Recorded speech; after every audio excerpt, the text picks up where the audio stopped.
It's 9 o'clock. Good morning, I'm Finlay Aston. The Defence Minister and MP for Sutton and Devonport, Luke Pollard, has said removing Andrew Mountbatten Windsor from the line of succession is the right thing to do.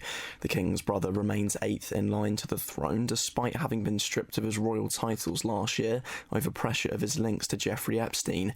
He's always denied any wrongdoing. Luke Pollard said the government will work with the palace on the plans. Donald Trump has slapped a 10% levy on all countries just hours after the Supreme Court ruled his previously imposed tariffs illegal. Justices said they were unconstitutional and the US president had exceeded his authority. The new levy will come into effect almost immediately, but law professor Bernadette Mailer doesn't think the president will be happy. So on Thursday, I was speaking to Liberal Democrat councillor Julian Brazil for the Devoncast podcast, and he spoke about potentially imposing a tourism tax in his ward. Do you feel this would have a positive or a negative effect on tourism in the area? Well, I'd be really interested to know what Julian and the local council thinks about this.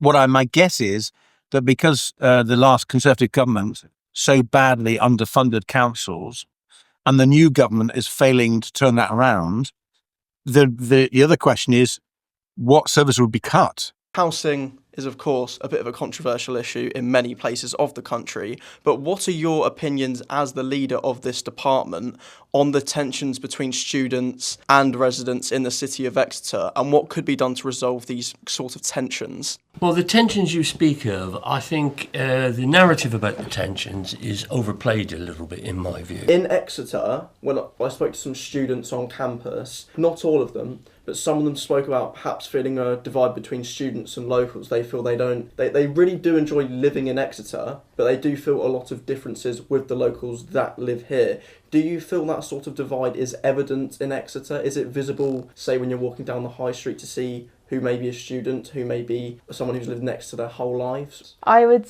say very much that students are welcome and part of the community and bring vibrancy to the community. And it's great that we have a young city full of young people. Looking forward to tomorrow's opponents in Wycombe. Scored 6 times in the last 2 games, only lost once since Christmas. How do you look to counteract their threats going forward particularly?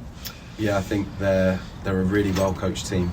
I really like Michael Duff as a manager, as a coach. I think the work that he's done at various different clubs has been strong. I actually see Wycombe as a team that's probably not had the results they deserve overall this season. If you look at their expected points, it's a lot higher than the actual points. Do you see 2 goalless draws as a positive with the 2 clean sheets back-to-back, or was today in particular a missed opportunity to perhaps go further up the table? I think any time you don't win is a missed opportunity. Every game you want to win.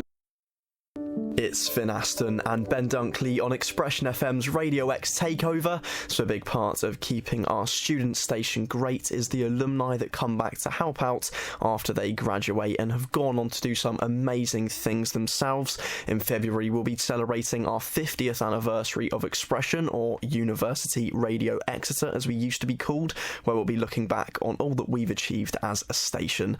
We've had people go on to present commercial radio and also have shows on the BBC. Outside of radio, there's people such as Ted Kravitz, who works on F1 coverage, and John Kay, who presents BBC Breakfast on TV. And also with Radio Exe being the local commercial radio for Exeter, they've given many students, including myself, opportunities to get into the industry over the years. Be sure to stay tuned in to our takeover as we've got some Billy Joel coming up in a bit.